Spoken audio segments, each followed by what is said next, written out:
My question for you is, does Andrew Jackson belong on the $20 bill? Let's see a show of hands. Does he belong on the $20 bill? I saw one. Well, this is the question we pose to our kids with one of the lessons that we have in our 8th grade curriculum in Denver Public Schools. And we pose this question to them because we want them to start thinking critically about people in our history. I want you to reach into your pocket and pull out some money. Maybe it's just some coins. That's okay. Maybe it's a dollar bill you're finding. Maybe it's a 5. Maybe it's a 10 if you're really lucky. Or if you have some bennies, I want to see you after this presentation. I want you to look at that currency. How is it that the person whose face is depicted on there got to be on that particular piece of money? Just spend a little time thinking about that.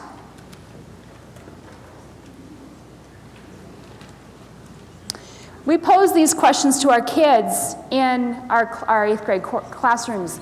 And I was actually out at Skinner Middle School a few weeks ago and teaching with one of our teachers out there this very lesson.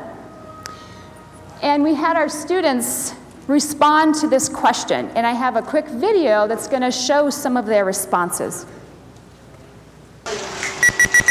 Annalise, what'd you get? Leadership. What's that mean? Like, you're being a good leader. Right. So what makes a good leader? That's qualities. What makes a good leader? Pick another one. What makes a good leader? Achievements. Achievements? Yeah, but it's going to be like Benjamin Franklin's on a $100 bill because he was an inventor for America. Okay. What else? Inventors. Yes. Do something honorable. Honorable? Come up more. So, in your groups, come do the reasons. You're going to change groups a little bit. 2, 3.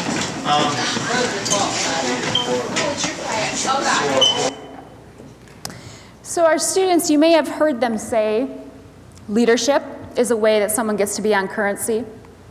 You may have heard honor, influence, their title or position.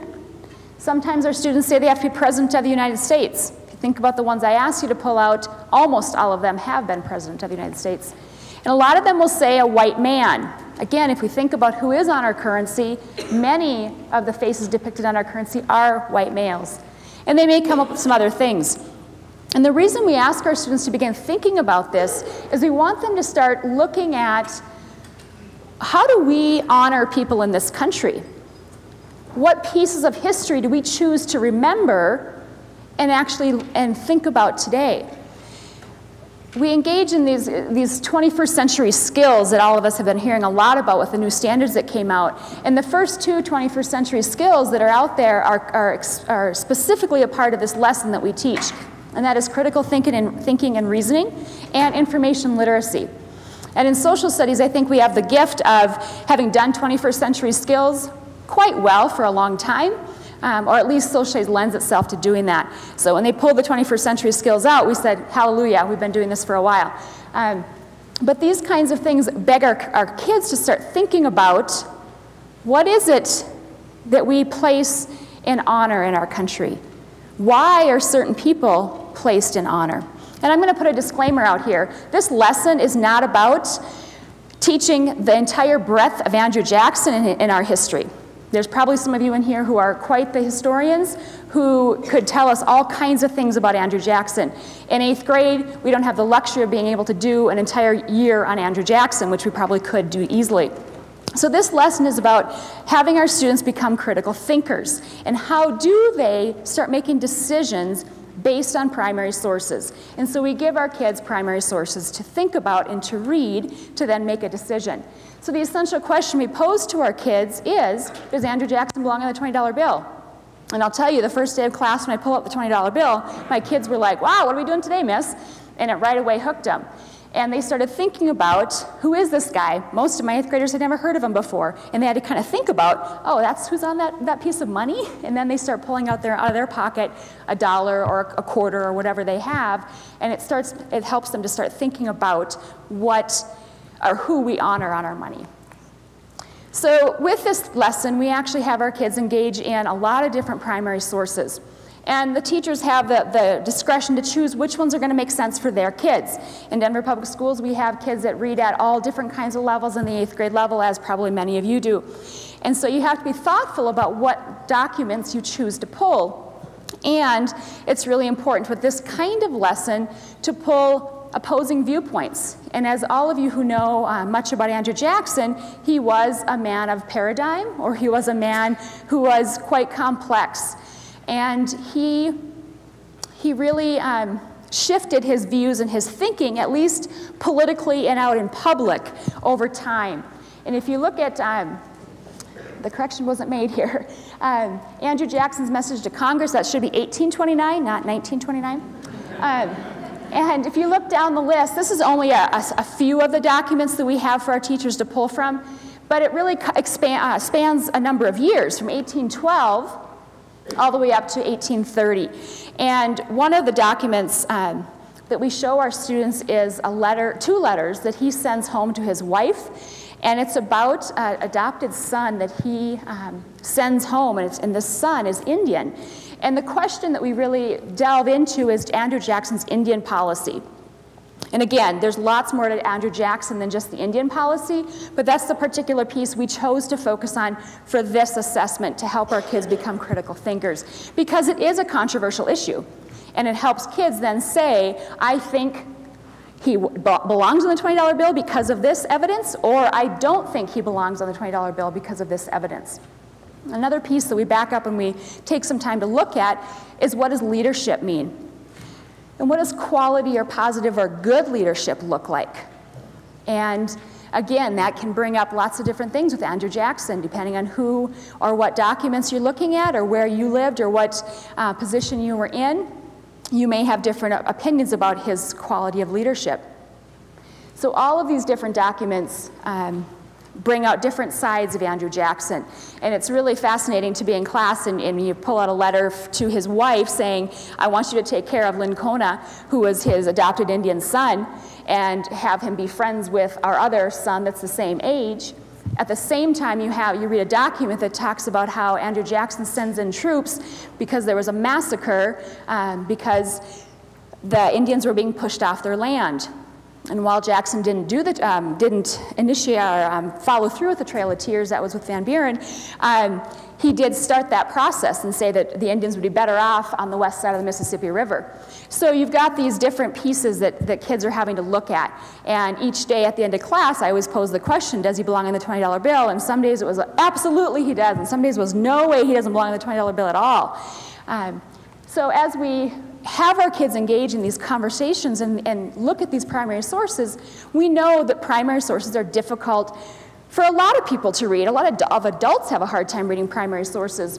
And so one of the things that one of my teachers did is he adapted a document analysis worksheet from the University of Wisconsin and came up with some questions that help kids dissect and try to get the gist of what the primary sources that they're looking at.